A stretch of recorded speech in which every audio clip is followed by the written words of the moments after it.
রব্বুল আলামিনের সাহায্য ছাড়া তাদের অস্তিত্ব বিলীন হয়ে যাবে। তা এই যে এইদিকে খবরদার আপনি কথা বলবেন না স্টেজে, খবরদার কথা বলবেন না। আমি জানি না আপনি কে, কিন্তু কথা বলতে পাবেন না, যে যেই হন। এরপরেও কথা বলছেন কেন? আমি আপনার কাছে মাফ চাচ্ছি, আমি ছোট মানুষ, কিন্তু আপনি অনেক বড় মানুষ, সম্মানিত মানুষ। আপনি যদি কথা বলেন তাহলে আমি আব্দুর রহিম বিন আব্দুর রাজ্জাক কথা বলবো না, নেমে যাবো স্টেজ থেকে। না, তাহলে আপনাকে বাইরে গিয়ে কথা বলতে হবে। আমি কথা বলার সময় কথা বলতে পারবেন না, তাহলে আমি বিদায় নেব। এটা আল্লাহ রাসূলের হাদিস শ্রবণের দার্সের আদব। আমি সকল মানুষের সামনে আপনার কাছে এবং বড় মানুষের কাছে ক্ষমা প্রার্থী।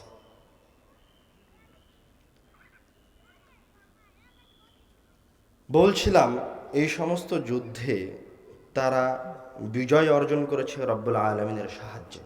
যখন কোনো মুত্তাকি বান্দা রব্বুল আলামিনকে আহ্বান করেন, তখন রব্বুল আলামিন তার ডাকে সাড়া দেন। 300 সৈন্য 1000 সৈন্যর সামনে দাঁড়িয়ে রব্বুল আলামিনকে আহ্বান করেছিল।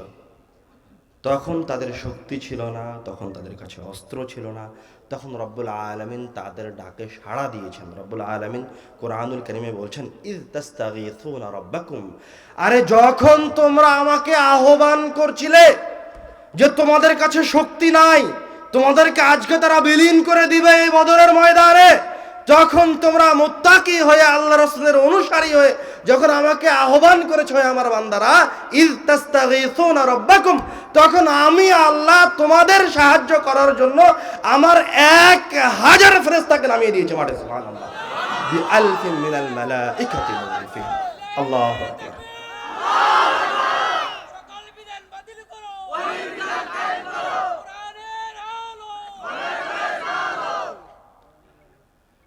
তো এটা মানুষের কল্পনার বাহিরে, কিন্তু মানুষ বস্তুবাদী বুঝতে চায় না। যেমন আপনি বুঝতে চান না যে এই জায়গায় আল্লাহর ফেরেশতা আছে, আপনাকে আমি বুঝাতে ব্যর্থ হলাম শেষ পর্যন্ত। 1 ঘন্টা শয়তানের উপর আলোচনা করে আমি আপনাকে বুঝাতে ব্যর্থ হয়েছি যে এই জায়গায় আল্লাহর ফেরেশতারা থাকে। আমি আপনাকে বুঝাতে ব্যর্থ হয়েছি যারা ঘোরাফেরা করছে, যারা বাজারে আছে, যারা অন্য কোনো কিছুতে মত্ত, তারা শয়তানের সাথে আছে। যদি 5-10 জন মানুষ বুঝে থাকেন, অতটুকুই আমার সফলতা, আলহামদুলিল্লাহ। আগামীকালকে, এটা রব্বুল আলামিনের ওয়াদা, আগামীকালকে যদি বাংলাদেশের মানুষ সবাই পরহেজগার হয়ে যায়, সবাই যদি আল্লাহ রাসূলের অনুসারী হয়ে যায়, তো পরের দিন এই বাংলাদেশে যত সমস্যা আছে সকল সমস্যাকে রব্বুল আলামিন নিজে উঠিয়ে নেবেন। আর এখন যতগুলি মুত্তাকি আছে বাংলাদেশে, এই মুত্তাকিরাও যদি রব্বুল আলামিনের ইবাদত ছেড়ে দিয়ে নাফরমানি করে পরের দিন, তো পরের দিন যদি এরা আল্লাহ রাসূলের সুন্নাতকে ছেড়ে দেয়, রব্বুল আলামিনের ইবাদতকে ছেড়ে দেয়, তো পরের দিন রব্বুল আলামিন এই বাংলাদেশকে গাজাতে রূপান্তরিত করে দেবে। এই হাদিসটাই আল্লাহ রাসূল বলেছিলেন, ওই হাদিসটাই বোঝাচ্ছিলাম। ইন্নাল্লাহ ইয়ারফাউ বিহাদাল কিতাবি আকওয়ামান ওয়া ইয়াদাউ বিহি আখারিন। আপনার বাড়িতে কোরআনুল কারীম থাকবে, কিন্তু আপনি নির্যাতিত। আপনার বাড়িতে কোরআনুল কারীম থাকবে, কিন্তু আপনার উপর মানুষ জুলুম করছে। আপনার বাড়িতে কোরআনুল কারীম থাকবে, অথচ আপনি সবচেয়ে বড় মাজলুম। আপনার উপর রব্বুল আলামিনের একটা নিয়ামত নাই। কেন? কেননা আপনি সকাল সন্ধ্যা আল্লাহর রাসূলের আদবের খেলাফ করেন। আপনি এখনই বলে গেলেন যে আমি আল্লাহ রাসূলকে ভালোবাসি, বলে গিয়ে আধা ঘন্টা হয়নি, 10 মিনিটও হয়নি, সেলুনে গিয়ে আপনার দাড়ি ক্লিন সেভ করে ফেলেছেন। মানে এটা হলো এমন যে আপনি সবাই বলেন, ভাই আপনাকে খুব ভালোবাসি, তার পিছন দিক থেকে ঘুরে এসে আমার পিছনে খঞ্জর চালিয়ে দিলেন, এই আপনার ভালোবাসা। মানে আপনি এখনই বললেন আল্লাহ রাসূলকে ভালোবাসি, আর সেলুনে গিয়ে ডাইরেক্ট আল্লাহ রাসূলের গলায় ছুরি চালিয়ে দিলেন। আপনি বললেন আল্লাহ রাসূলকে ভালোবাসি, অথচ আপনি টাকদের উপর কাপড় পরিধান করতে পারেন না। আপনি বলেন আল্লাহ রাসূলকে ভালোবাসেন, অথচ অত্র অঞ্চলের প্রায় অর্ধেক মানুষ সুদি কারবারের সাথে, ব্যাংক লোনের সাথে, কিস্তির সাথে জড়িত।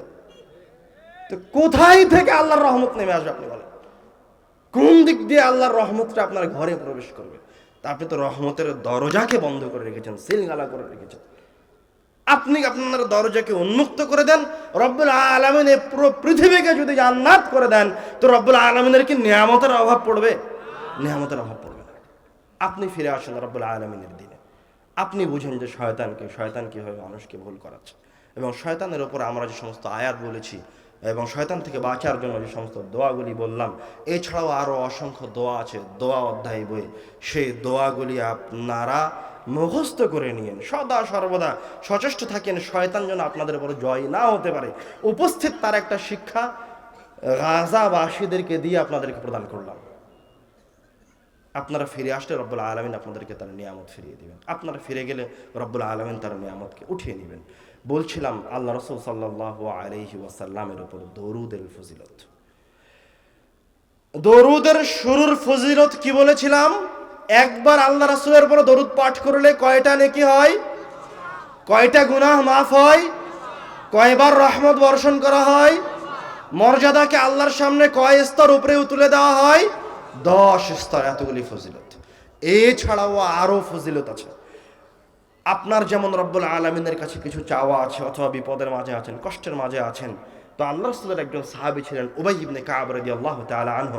উনি আল্লাহ রাসূলকে এসে বলছেন, হে আল্লাহর রাসূল, ইন্নী উকসিরু সালাতা আলাইকা, হে আল্লাহর রাসূল, আমি আপনার উপর খুব বেশি বেশি দরুদ পাঠ করি। ফাকাম আজআলু লাকা সালাতি, আপনি একটু আমাকে বলে দেন তো, শিখিয়ে দেন তো, যে আমি যখন আল্লাহর ইবাদত করছি, তার কাছে কিছু চাইছি, তার মাঝে কতক্ষণ সময় আপনার দরুদের জন্য বরাদ্দ রাখতে হবে? আল্লাহ রাসূল বললেন, মা শিতা, তোমার ইচ্ছা, যতক্ষণ ইচ্ছা দরুদ পাঠ করো। সুবহানাল্লাহ। তখন উবাই ইবনে কাব নিজে থেকে সময় নির্ধারণ করে নিয়ে আল্লাহ রাসূলকে বললেন, ঠিক আছে আল্লাহর রাসূল, আর রব, আমি যতক্ষণ আল্লাহর কাছে কোনো কিছু চাই, তার ইবাদত করি, তার 4 ভাগের 1 ভাগ সময় আমি আপনার উপর দরুদ পাঠ করব। সুবহানাল্লাহ। তখন আল্লাহ রাসূল উত্তরে বললেন, মা শিতা, তোমার ইচ্ছা, ফা ইন জিদতা ফাহুয়া খায়রুন লাক, কিন্তু তুমি যদি এর চেয়েও বেশি সময় দরুদ পাঠ করো, তাহলে সেটা তোমার জন্য আরো বেশি কল্যাণকর। সুবহানাল্লাহ। তখন উবাই ইবনে কাব হয়তো মনে করলেন যে সময় বলা মনে হয় কম হয়েছে। তখন উবাই ইবনে কাব বললেন, ঠিক আছে আল্লাহ রাসূল, আননিস, আমি যতক্ষণ আল্লাহর ইবাদত করি, তার অর্ধেক সময় আমি আপনার উপরও দরুদ পাঠ করব। সুবহানাল্লাহ।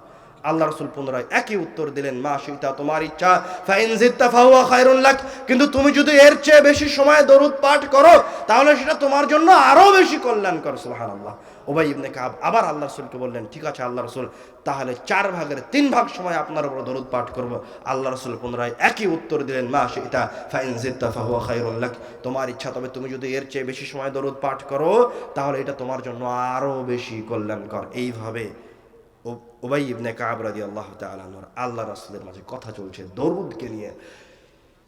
এবার শেষবার উবাই ইবনে কাব রাদিয়াল্লাহু তাআলা আনহু বলে উঠলেন, ঠিক আছে আল্লাহ রাসূল, আজআলু লাকা সালাতি কুল্লাহা, আমি যতক্ষণ আল্লাহর কাছে কোনো কিছু চাই, তার ইবাদত করি, আমি সারাটা সময় খালি আপনার উপর দরুদই পাঠ করব। সুবহানাল্লাহ।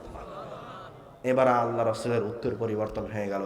আল্লাহ রাসূল বললেন, উতিতা হাম্মাক, তুমি যদি এইভাবে আমার উপর দরুদ পাঠ করতে থাকো, তাহলে তোমার আল্লাহর কাছে যেই ফরিয়াদ ছিল, তুমি যেই কষ্টের মাঝে ছিলে, তোমার অন্তরে যা চাওয়া আছে, উতিতা হাম্মাক, তোমার অন্তরে যত বাসনা আছে, সব রব্বুল আলামিন তোমাকে দিয়ে দিবেন। সুবহানাল্লাহ। রব্বুল আলামিন শুধু তোমাকে তোমার ইচ্ছা, তোমার চাওয়াই পূরণ করবেন না, গফিরা লাকা যামবাক, তোমার যে পাপগুলি আছে, রব্বুল আলামিন ওই পাপগুলিকেও ক্ষমা করে দিবেন। সুবহানাল্লাহ। দরুদের ফজিলত আমি আপনি কল্পনা করতে পারি না।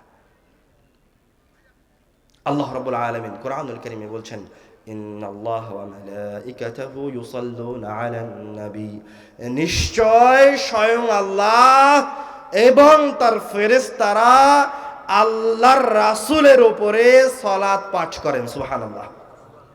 তারপরে রব্বুল আলামিন বলছেন, ইয়া আইয়ুহাল্লাযীনা আমানু সাল্লু আলাইহি ওয়া সাল্লিমু তাসলিমা, হে যারা ঈমান আনয়ন করেছো, আল্লাহর উপর বিশ্বাস স্থাপন করেছো, তুমি বলেছো যে তুমি মুসলমান। কোরআনুল কারীমের আয়াত রব্বুল আলামিন নিজে বলছেন যে যারা নিজেরা নিজেদেরকে ঈমানদার মনে করেছো, তোমরাও এই রাসূলের উপর দরুদ পাঠ করো। সুবহানাল্লাহ, সাল্লাল্লাহু আলাইহি ওয়াসাল্লাম। রব্বুল আলামিন আল্লাহ রাসূলের উপর সালাত পাঠ করেন, মানে আল্লাহ রাব্বুল আলামিন নিজে আল্লাহ রাসূল সাল্লাল্লাহু আলাইহি ওয়াসাল্লামের প্রশংসা করেন। সুবহানাল্লাহ। ফেরেশতারা আল্লাহ রাসূলের উপর দরুদ পাঠ করে, সালাত পাঠ করে, মানে ফেরেশতারা আল্লাহর রাসূলের জন্য ক্ষমা প্রার্থনা করে। সুবহানাল্লাহ। আর আমি আপনি আল্লাহ রাসূলের উপর দরুদ পাঠ করি, তার মানেটা কি? আমি আপনি আল্লাহ রাসূলের উপর দরুদ পাঠ করে মহান রব্বুল আলামিনের ইবাদত করি। সুবহানাল্লাহ। এবং রব্বুল আলামিন এই দরুদের এত ফজিলত রেখেছেন, এত উপকারিতা রেখেছেন যা মানুষ কল্পনা করতে পারে না। হাসান পর্যায়ের হাদিসে এসেছে, আল্লাহ রাসূল সাল্লাল্লাহু আলাইহি ওয়াসাল্লাম বলছেন যে তোমরা জুমার দিনে বেশি বেশি আমার উপর দরুদ পাঠ করো, কেননা তোমাদের দরুদগুলি আমার কাছে জুমার দিনে পৌঁছানো হয়। সুবহানাল্লাহ, পেশ করা হয়।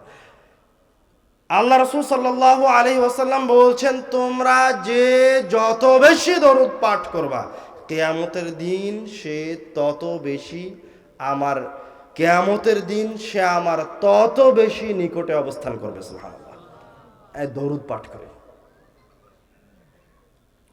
দরুদের মাঝে সর্বশ্রেষ্ঠ দরুদ কোনটি? দরুদ ইব্রাহিম। যেহেতু শয়তানের কথা বলছিলাম, এই দরুদে আবার একটু শয়তান কিভাবে এই দরুদে ঢুকেছে সেটা একটু আপনাকে দেখাতে চাচ্ছি। দরুদে ইব্রাহিম এটা কি বলেন দেখি? আল্লাহুম্মা সাল্লি আলা মুহাম্মদ। এটা হচ্ছে দরুদে ইব্রাহিমে। আল্লাহ রাসূল বলেছেন, সাহাবায়ে কেরামগণ বলেছেন। তো এত যার ফজিলত, যেই দরুদের এত অসীম অকল্পনীয় ফজিলত, তো শয়তান কি এই দরুদটাকে সবাইকে পড়তে দিবে? আপনার কি মনে হয় পড়তে দিবে? দিবে না। তো এক শ্রেণীর মানুষের উপর শয়তান সফল হয়েছে, ওরা দরুদই পড়তে পারে না। আর এক শ্রেণীর মানুষ আছে আল্লাহর রাসূলকে ভালোবাসার দাবি করে, তো তারা তো দরুদ পড়বে। তো তাদের জন্য শয়তানের একটা পদক্ষেপ আছে, সেটা হচ্ছে তারা দরুদে ইব্রাহিমীকে বিকৃত করে দিয়েছে। নাউযুবিল্লাহ মিন যালিক।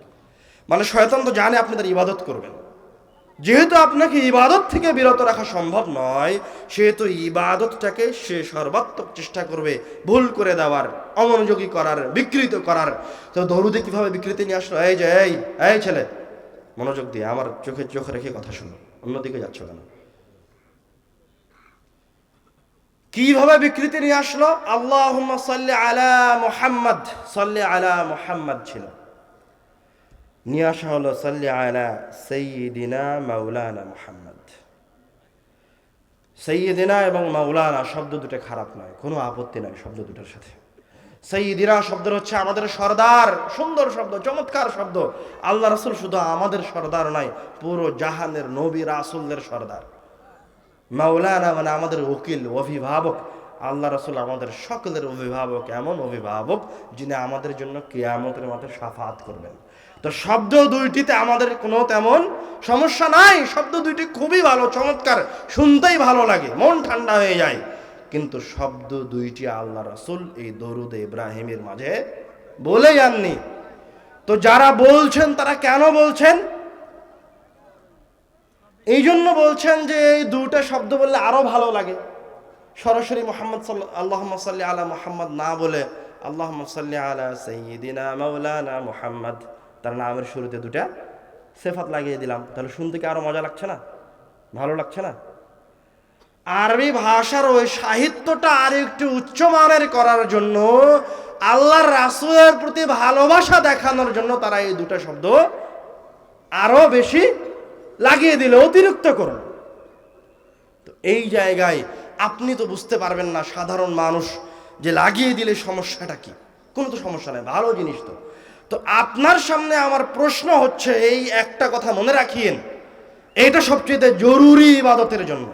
এই কথাটা মনে রাখতে পারলে বেদাত থেকে বের হয়ে আসতে পারবেন, এই কথাটা মনে রাখতে পারলে ভুল থেকে বের হয়ে আসতে পারবেন। সেটা কি? কিয়ামত পর্যন্ত যত বড় আল্লামাতুদ দাহার আসুক, যত বড় আরবি সাহিত্যিক আসুক, আমি মেনে নিলাম তোমার যে হুজুর তোমাকে সাইয়্যিদিনা মাওলানা শিখিয়ে দিয়েছে সে আমার চেয়ে ভালো আরবি জানে, আমি স্বীকার করে নিয়েছি যে সে বাহরুল উলুম, তার মতো পণ্ডিত এই পৃথিবীতে নাই, এটা আমি স্বীকার করে নিয়েছি। কিন্তু মুসলমানের বাচ্চা হিসেবে, আহলুল হাদিসের বাচ্চা হিসেবে কিয়ামত পর্যন্ত আমি আহলে হাদিস কোনোদিন এটা স্বীকার করব না যে তুমি আল্লাহর রাসূলের চেয়ে আর তার সাহাবীর চেয়ে আরবি ভাষা বেশি ভালো বুঝো, বেশি ভালো জানো। যদি ওই দরুদে সাইয়্যিদিনা মাওলানার সরিষা সম পরিমাণ জরুরত থাকতো, সরিষা সম পরিমাণ কেন, চুল সম পরিমাণ যদি এটার প্রয়োজন থাকতো, তো সবার আগে আল্লাহর রাসূল এবং তার সাহাবায়ে কেরামগণ বলতেন। তো তুমি মিথ্যুক, তুমি আমাদেরকে ভুল করানোর জন্য এসেছো, এরকম মহান দরুদকে বিকৃত করার জন্য এসেছো। এই জন্য এই দরুদের মাঝে তুমি দুটো শব্দ বাড়িয়ে দিয়েছ। আমরা এটাও মেনে নিতে প্রস্তুত যে তোমার হুজুর বড় আল্লাহর ওলি, এত বড় তাসবিহ আমার কাছে নাই, আমি সারাদিন সুবহানাল্লাহ সুবহানাল্লাহ পড়তে পারি না, আমার কাজ আছে। আমি মেনে নিলাম তোমার হুজুর শুধু আল্লামাতুদ দাহার নয়, সবচেয়ে বড় পরহেজগার বান্দা, সারা দিন খালি কবরের পাশের মসজিদটাতে বসে থাকে, অন্য কোনো কাজই করে না, সারাদিন খালি আল্লাহর ইবাদত করে। তুমি ওই হুজুরের কাছ থেকে এটা শিখে এসেছো, এটা আমি মেনে নিলাম। কিন্তু তোমার হুজুর যত বড়ই বান্দা হোক না কেন, যত বড়ই রব্বুল আলামিনের ইবাদত গুজার হোক না কেন, তোমার হুজুর আমার রাসূলের চেয়ে বড় ইবাদত গুজার নয়, কিয়ামত পর্যন্ত কোনোদিন হতে পারবে না। যদি নিকটতম বান্দা দেখা হয় তো আমার রাসূল আর সাহাবায়ে কেরামগণ তারপরে রব্বুল আলামিনের সবচেয়ে নিকটতম বান্দা। যদি আরবি সাহিত্যের ভাষা দেখা হয়, সৌন্দর্যতার প্রয়োজন হয়, তাহলে সবচেয়ে ভালো আরবি বোঝেন, ভালো আরবি সাহিত্য জানেন আল্লাহর রাসূল এবং তার সাহাবায়ে কেরামগণ। তারপরে তো আরবি সাহিত্য নাই আর। এখন তো আরবি সাহিত্য বোঝার জন্য আমাদেরকে আলাদাভাবে কিতাব পড়ে আরবি সাহিত্য বোঝা লাগে। আর যদি বাক্যের মর্যাদার দিকে আসেন, যে বাক্যটা কোথায় থেকে বের হয়েছে, তো এই দরুদটা কোথায় থেকে বের হয়েছে, এই মাসনুন ইবাদতগুলি, এই দোয়াগুলি কোথায় থেকে বের হয়েছে, বের হওয়ার জায়গার মর্যাদায় যদি ফিরে আসেন, তো কোনো মানুষ, পৃথিবীর কোনো মানুষ আল্লাহর রাসূলের আশেপাশে নাই। আল্লাহ রাব্বুল আলামিন বলছেন, ওয়ামা ইয়ানতিকু আনিল হাওয়া ইন হুয়া ইল্লা ওয়াহয়ুন ইউহা। মুহাম্মদ সাল্লাল্লাহু আলাইহি ওয়াসাল্লাম নিজে থেকে, নিজের প্রবৃত্তি থেকে, নিজের মনের চাহিদা থেকে কোনো কিছু বলেন না। এই জিহবা দিয়ে, মুহাম্মদ সাল্লাল্লাহু আলাইহি ওয়াসাল্লামের জিহবা দিয়ে যা বের হয় সেটা কি? ওহী রব্বুল আলামিনের পক্ষ থেকে আসে। আর যত বড় হুজুরি হোক না কেন, যত বড় আল্লামাতুদ দাহার হোক না কেন, ওর মুখ দিয়ে যে বাক্যটা বের হচ্ছে, যে জিহবা দিয়ে বের হচ্ছে, ওই জিহবা দিয়ে প্রবৃত্তির কথা বের হতে পারে, ওই জিহবা দিয়ে রব্বুল আলামিনের ওহী বের হয় না অন্তত। তো যেটা আল্লাহর রাসূলের কথা, একটা হচ্ছে আল্লাহর রাসূলের কথা, আর একটা হচ্ছে আরেকজন মানুষের বানানো কথা। তো আপনি কোন কথাটা দিয়ে রব্বুল আলামিনের কাছে গেলে আপনার কথাটা রব্বুল আলামিনের কাছে বেশি প্রিয় হবে? আল্লাহর রাসূলের, নিঃসন্দেহে। তাহলে আপনি আল্লাহর রাসূলের কথাটা বাদ দিয়ে নিজের কথায় গেলেন কেন? শয়তান জানে যে আপনি ইবাদত থেকে বিমুখ হবেন না, ইবাদত করবেন। তো শয়তানও বলছে তুই ইবাদত কর, কোনো সমস্যা নাই, কিন্তু ইবাদতটা ভুল পদ্ধতিতে হোক। আমাদের জুমার মসজিদগুলিতে বক্তব্য আরবিতে হবে, হোক আরবিতেই হোক, তাতে কোনো সমস্যা নাই।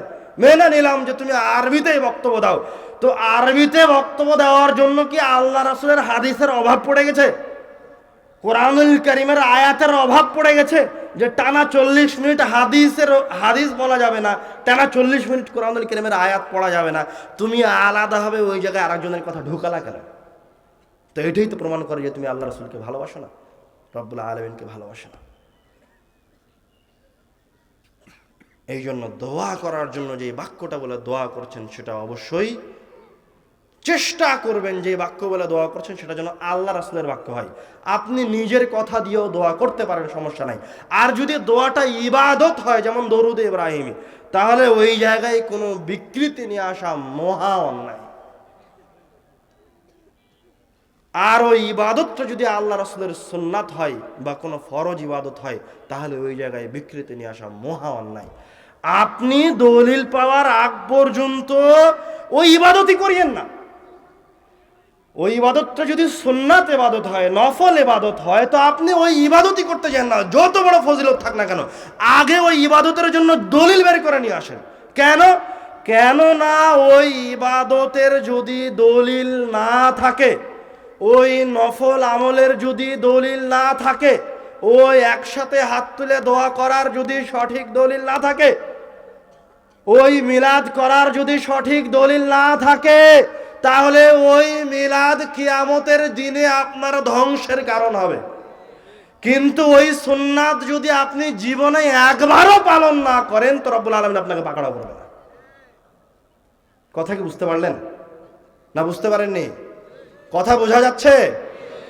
এই বাক্যটা আবার আর একবার শুনেন, যে আমলই করতে যান না কেন আগে তার প্রমাণ নিয়ে আসেন। ফরজ বাদে যে আমলই হোক, প্রমাণ যদি পাওয়া যায় তাহলে ওটা করেন। যতক্ষণ পাওয়া যায়নি ওই কাজের প্রমাণ, ততক্ষণ পর্যন্ত ওই কাজে যাওয়ার কোনো প্রয়োজন নাই। কেন? ওই ইবাদতটা, ওই সুন্নাতটা, ওই নফলটা যদি ভুল হয়ে থাকে, তাহলে ওই ইবাদতটা কি হয়ে দেখা দিবে কিয়ামতের দিন?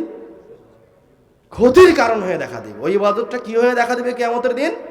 ক্ষতির কারণ হয়ে দেখা দিবে, বিপদের কারণ হয়ে দেখা দিবে, জাহান্নামে যাওয়ার কারণ হয়ে দেখা দিবে।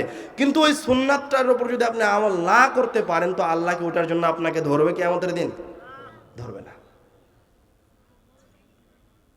এই জন্য যেটা করতে যাচ্ছেন ওটা বিবেচনা করে করেন। এই পৃথিবী থেকে যাওয়ার আগে, এই দুনিয়া থেকে যাওয়ার আগে পূর্ণ প্রিপারেশন গ্রহণ করেন। আপনি অপরহেজগার, কাফের, বেঈমান অবস্থায় মৃত্যুবরণ করিয়েন না, অন্যথায় আপনার মৃত্যু হবে ভয়ঙ্কর, ভয়ানক। আপনি যখন মারা যাবেন তখন থেকেই আপনি বুঝতে পারবেন যে আপনি একজন পাপিষ্ঠ ব্যক্তি ছিলেন।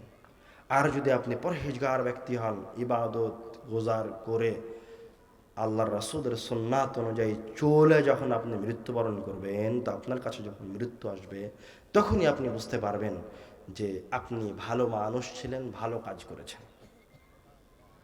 সুবহানাল্লাহ।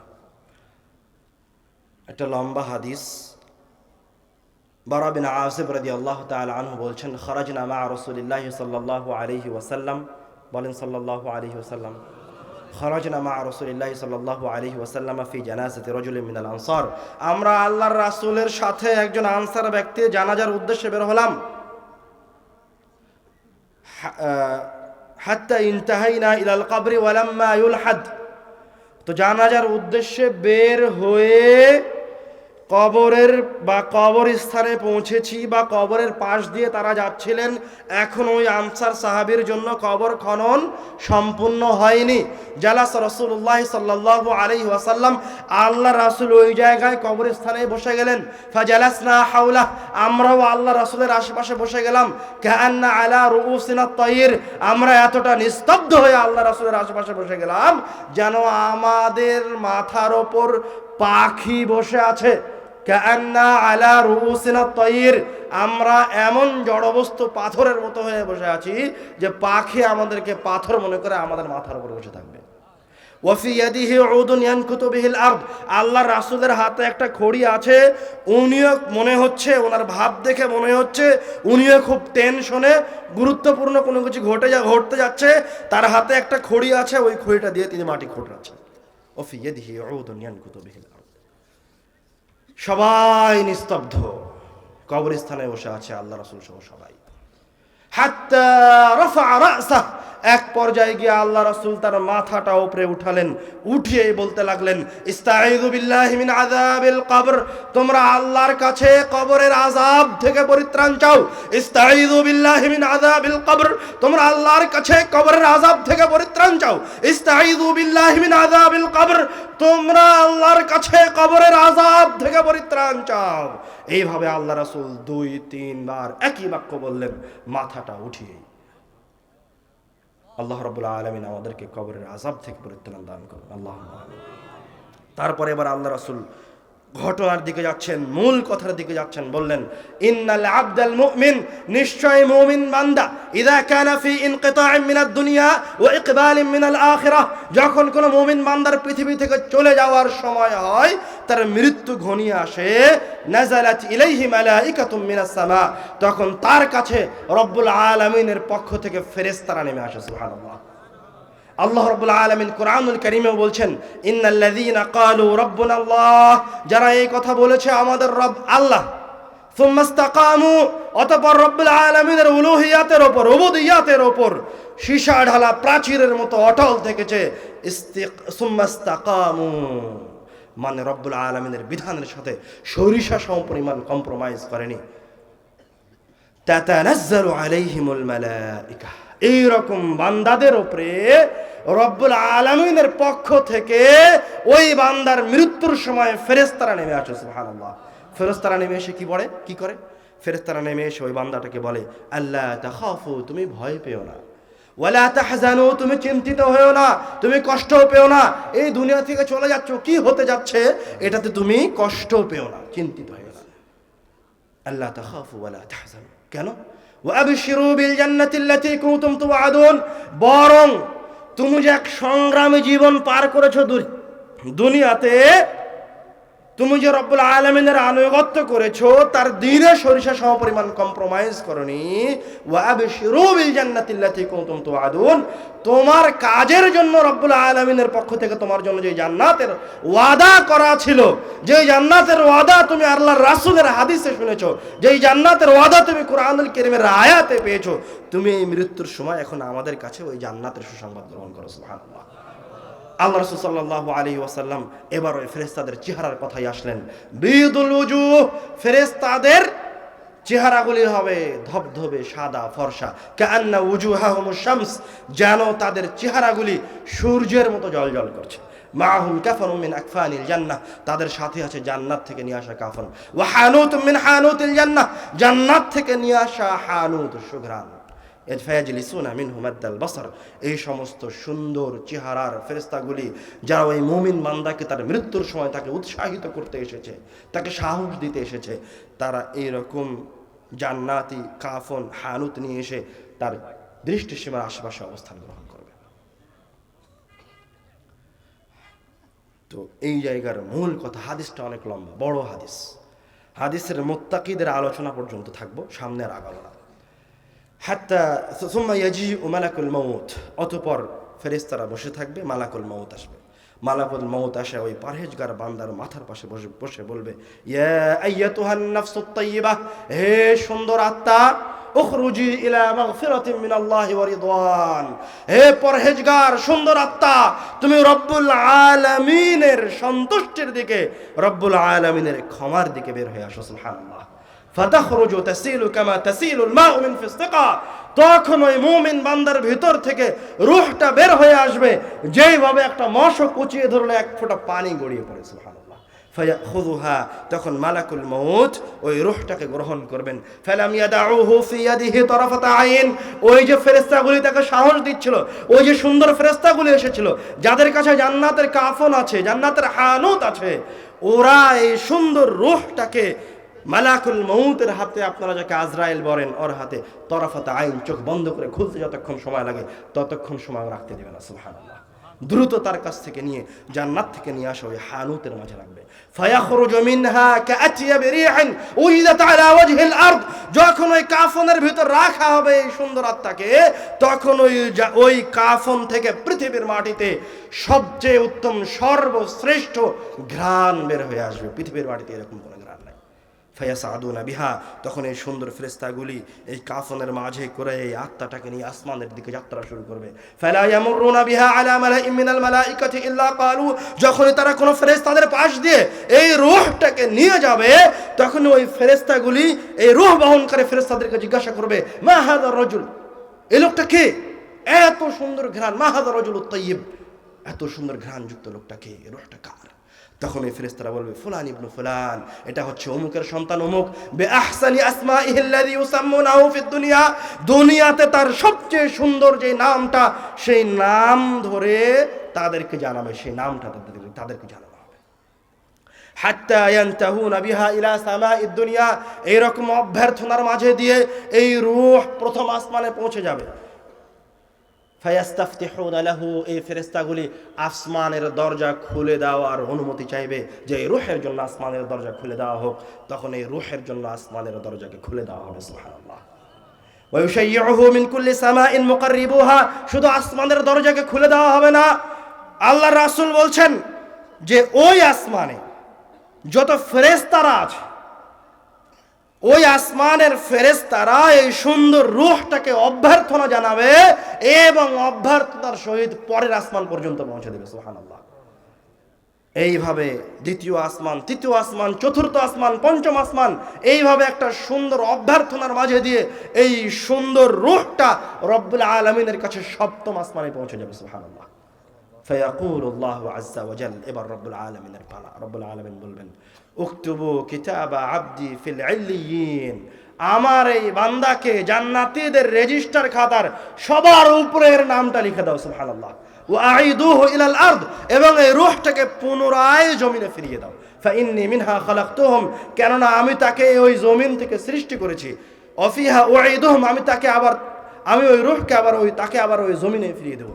অমিনহা উখরিজুহুম তারাতান উখরা, এবং তাকে আমি আবার পুনরায় ওই মাটি থেকেই বের করে নিয়ে আসবো। ফায়ুআদু রূহাহু, তখন তার রূহটাকে জমিনে ফিরিয়ে দেওয়া হবে। ওই রূহ জমিনে ফিরে আসবে। ওই রূহ যখন জমিনে ফিরে আসবে, ফিরে আসলে ওই রূহ যে শরীর থেকে বের হয়ে গেছিল ওই শরীরকে দেখতে পাবে। তার সঙ্গী সাথীরা খাটিয়ার ওপর করে অথবা জানাজার সালাতের জন্য ওই শরীরটাকে নিয়ে যাচ্ছে, সেটা সে দেখতে পাবে। আল্লাহ রাসূল বলছেন, এই সুন্দর রূহ বলবে, কদ্দিমুনি কদ্দিমুনি, তোমরা আমাকে দ্রুত কবরের দিকে নিয়ে যাও। সুবহানাল্লাহ। তারপরে তাকে কবরে নিয়ে গিয়ে রাখা হবে। তার কাছে যখন কবরে রাখা হবে তখন কবরের ফিতনা শুরু হবে। দুইজন ফেরেশতা আসবে, আসওয়াদানি আজরাকান, যাদের গায়ের বর্ণ হবে কালো এবং চোখগুলি হবে নীল, ভয়ঙ্কর। ফায়ুজলিসানিহি, তাকে উঠিয়ে বসাবে। বসিয়ে তাকে জিজ্ঞাসা করবে, মান রব্বুক, তোমার রবকে? তখন এই পরহেজগার বান্দা বলবে, রব্বি আল্লাহ। তাকে জিজ্ঞাসা করবে, মা দীনুক, তোমার দিন কি? তখন এই পরহেজগার বান্দা বলবে, দীনি আল ইসলাম। তখন তাকে আবার তৃতীয় জিজ্ঞাসা করবে, মা হাযা রাজুলুল্লাযী বুইসা ফীকুম, এই লোকটাকে, এই পরহেজগার বান্দাকে যাকে তোমাদের কাছে পাঠানো হয়েছিল। ওই পরহেজগার বান্দা আল্লাহ রাসূলকে দেখে চিনে ফেলবে। সুবহানাল্লাহ। বলবে, হুয়া রাসূলুল্লাহ, এটাই আল্লাহ রাসূল। তো ও সঠিক উত্তর দিল। তারপরেও চতুর্থ জিজ্ঞাসা করা হবে, মা ইউদরিকা, তুমি যে কথাগুলি বললে তার দলিল কি, তুমি কোথায় পেয়েছো? তখন এই পরহেজগার বান্দা বলবে, ক্বরা'তু কিতাবাল্লাহি ফাআমানতু বি, আমি আল্লাহর কিতাব পড়ে ঈমান আনয়ন করেছি। মানে দলিল লাগবে। সঠিক উত্তর দিলেও তার দলিল প্রয়োজন আছে। যখন এই চারটা প্রশ্ন শেষ হয়ে যাবে, ফায়ুনাদি মুনাদিম মিনাস সামা, তখন আসমান থেকে একজন আহ্বানকারী বলে উঠবে, আন সাদাকা আবদি, আমার এই বান্দা সত্য বলেছে। সুবহানাল্লাহ। ফাআফরিশুহু মিনাল জান্নাহ, তার জন্য জান্নাতের বিছানা বিছিয়ে দাও। ওয়ালবিসুহু মিনাল জান্নাহ, তাকে জান্নাতের পোশাক পরিয়ে দাও। ওয়াফতাহু লাহু বাবান ইলাল জান্নাহ, তার কবরের দিকে জান্নাতের দরজাগুলিকে খুলে দাও। সুবহানাল্লাহ। ওয়ায়ুনাওয়ারু লাহু কবরাহ, তার কবরকে আলোকিত করে দেওয়া হবে। ওয়ায়ুফসাহু লাহু কবরাহু মাদ্দা বাসারি, দৃষ্টিসীমা যতদূর যায় ততদূর পর্যন্ত তার কবরকে প্রশস্ত করে দেওয়া হবে। ফায়াতিহি মিন রিহিহা ওয়া তিবিহা, জান্নাত থেকে ওই কবরে জান্নাতের সুঘ্রাণ, জান্নাতের বাতাস প্রবেশ করতে থাকবে। সুবহানাল্লাহ, সুবহানাল্লাহ। ফায়াতিহি রাজুলুন, এইরকম একটা সুন্দর পরিবেশের মাঝে একটা লোক চলে আসবে কবরের ভিতরে। হাসানুল ওয়াজহ তয়্যিবুর রিহ, দেখতে খুব সুন্দর, শরীর থেকে খুব সুন্দর সুঘ্রাণ বের হচ্ছে। এসে বলবে, আবশির বিল্লাযী ইয়াসুররুক, তুমি যে খুব খুশিতে আছো এই বিষয়ে তোমার জন্য আরো সুসংবাদ রয়েছে। তখন এই পরহেজগার ব্যক্তি ওকে বলবে, ওয়াজহুকাল ওয়াজহু লা ইয়াতি ইল্লা বিল খাইর মান আনতা, আরে তুমি কে? তোমার মতো সুন্দর চেহারার ব্যক্তি নিশ্চয় কোনো কল্যাণ সুসংবাদ ছাড়া অন্য কোনো খবর বহন করতে পারে না, তুমি কে? তখন ওই লোক বলে উঠবে, আনা আমালুকা সালেহ, আমি হচ্ছি তোমার দুনিয়ার সৎ আমল। সুবহানাল্লাহ। এবার পরহেজগার বান্দা এতক্ষণ পর্যন্ত সে আমল পেয়েছিল না, এখন এসে আমল পেল। যখন সে তার আমলকে তার দুই চোখের সামনে দেখতে পাচ্ছে, তখন সে খুশিতে এবার রব্বুল আলামিনকে বলবে, রব্বি আকিমিস সাআহ, হে আল্লাহ, কিয়ামতের দিবস অনুষ্ঠিত করে দেওয়া হোক, এখনই বিচার হোক। সুবহানাল্লাহ। মানে ও তোর আমল পেয়ে গেছে। আরজিউ ইলা আহলি, ওই পরহেজগার ব্যক্তিরও তার পরিবারের কথা মনে থাকবে, আমি আমার পরিবারের কাছে ফিরে যেতে চাই। ফাখবিরহুম, তাদেরকে আমার এই ঘটনা একটু শোনাতে চাই, তাদেরকে আমি একটু বলতে চাই। তখন ফেরেশতারা বলবে, না, নাম কানাউমাতিল আরুস, তুমি এখন একটু নববধূর মতো করে ঘুমিয়ে নাও, তুমি এখন একটু ঘুমাও।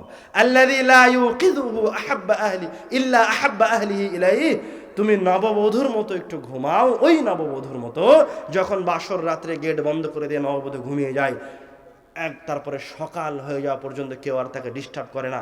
যখন সকাল হয়ে যায় তখন ওই পরিবারের আহাব্বা আহলিহি ইলাইহি, তার সবচেয়ে নিকটতম ব্যক্তি ওই গেটে এসে ডাক দিয়ে বলে যে সকাল হয়েছে, সকাল হয়েছে, ঘুম থেকে উঠো। তেমনি রব্বুল আলামিনের পক্ষ থেকে এই পরহেজগার ব্যক্তি ঘুমিয়ে যাবে কবরে। কিয়ামতের দিবস যখন অনুষ্ঠিত হবে তখন তাকে এইভাবে কবর থেকে পুনরুত্থিত করা হবে। সুবহানাল্লাহ। সে এইভাবে ঘুমিয়ে থাকবে কিয়ামত পর্যন্ত। এই হচ্ছে একজন পরহেজগার ব্যক্তির রূহ বের হয়ে যাওয়া, একজন মুত্তাকি ব্যক্তির রূহ বের হয়ে যাওয়া তার শরীর থেকে, সুবহানাল্লাহ, এবং কবর পর্যন্ত আসা। এইভাবে কাফের পাপী ব্যক্তিরও কথা আল্লাহ রাসূল সাল্লাল্লাহু আলাইহি ওয়াসাল্লাম ওই কবর স্থানে বসে বর্ণনা করলেন। হাদিস কিন্তু শেষ হয়নি, হাদিসের অর্ধেক বললাম, অর্ধেক বাকি থাকলো। ইনশাআল্লাহ আবারও কোনো সময় কথা হবে, অথবা অন্য কোনো বক্তব্যের মাঝে খুঁজে পেতে পারেন। জরুরি কথা, আমার আলোচনার ভিতরে সবচেয়ে গুরুত্বপূর্ণ একটা পয়েন্ট কি ছিল বলতে পারবেন? শয়তান থেকে বেঁচে থাকা। খবরদার শয়তানের ফাঁদে পা দিয়েন না। আলোচনার সার কথা, শয়তান আমার পিছনে লেগে আছে, আপনার পিছনে লেগে আছে।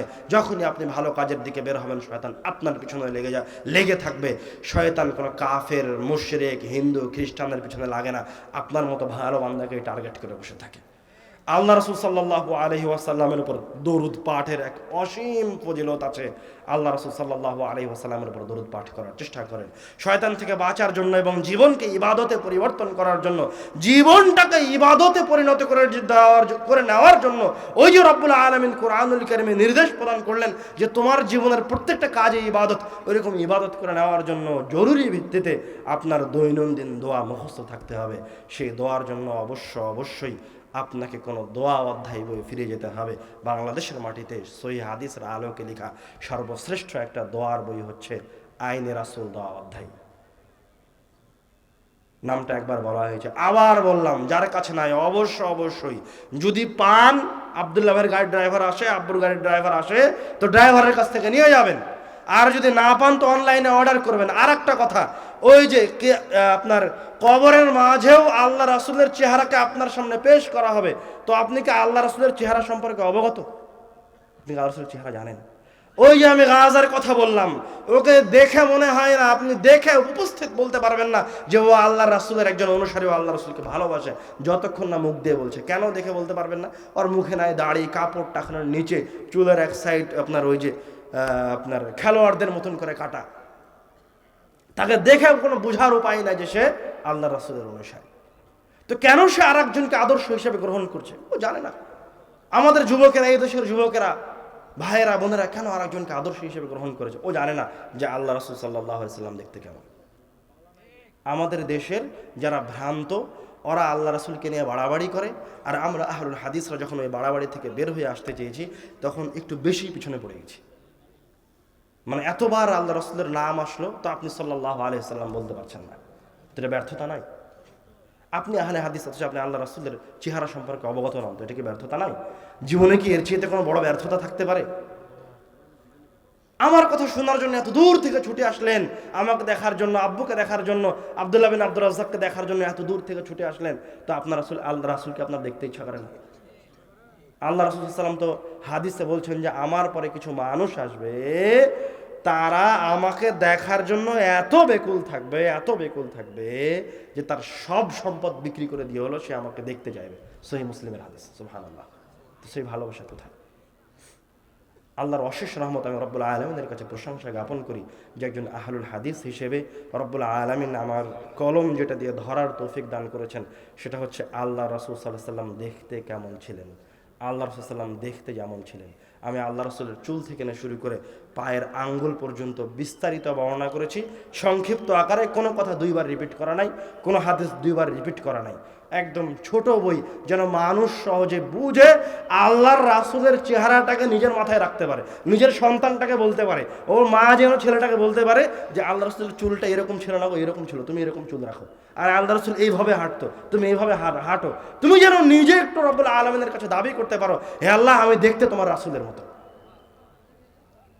তো এই বই সংগ্রহ করার চেষ্টা করবেন। আল্লাহ রাসূল সাল্লাল্লাহু আলাইহি ওয়াসাল্লাম দেখতে যেমন ছিলেন, যেখান থেকে সংগ্রহ করবেন। যদি গাড়িতে না থাকে তো আপনি অর্ডার করবেন, অনলাইনে অর্ডার করা যায়, কিন্তু অবশ্যই এই বই আপনার বাড়িতে থাকা চাই। রব্বুল আলামিন আমাদেরকে এই অত্র গুরুত্বপূর্ণ আলোচনার উপর আমল করার তৌফিক দান করুন, আল্লাহুম্মা আমিন। খবরদার, শয়তানের কথা বললাম কিন্তু এখনই কেউ এই জায়গা থেকে উঠে যাবেন না, কেননা মাজলিস শেষ হয়নি, 7 দিন বসে থাকতে বলা হয়নি, কয়েক ঘন্টা সময়। আমার পরে আব্দুর রহমান বিন আব্দুর রাজ্জাক ভাই কথা বলবে, এরপরে আব্দুল্লাহ ভাই কথা বলবে, শেষ পর্যন্ত একান্ত জরুরি প্রয়োজন ছাড়া উঠবেন না, খবরদার উঠবেন না। আমাকে সালামও দিতে আসবেন না, প্রয়োজন নাই আমাকে সালাম দেওয়ার। আর আমাকে সালাম দিতে আসলে ওই পরিবেশ নষ্ট হবে কথা বলার। কথা কি বুঝতে পেরেছেন? যেভাবে বসে আছেন ওইভাবে বসে থেকে বক্তব্য শেষ হওয়া পর্যন্ত আলোচনা শুনবেন ইনশাআল্লাহ। আল্লাহ রাব্বুল আলামিন আমাদেরকে কবুল করুন। যারা আমাদের মাঝে আছেন তাদেরকে কল্যাণের উপর টিকে থাকার তৌফিক দান করুন, আল্লাহুম্মা আমিন। শয়তানের ওয়াসওয়াসা থেকে বেঁচে থাকার তৌফিক দান করুন, আল্লাহুম্মা আমিন। যারা মারা গেছেন রব্বুল আলামিন তাদের কবরের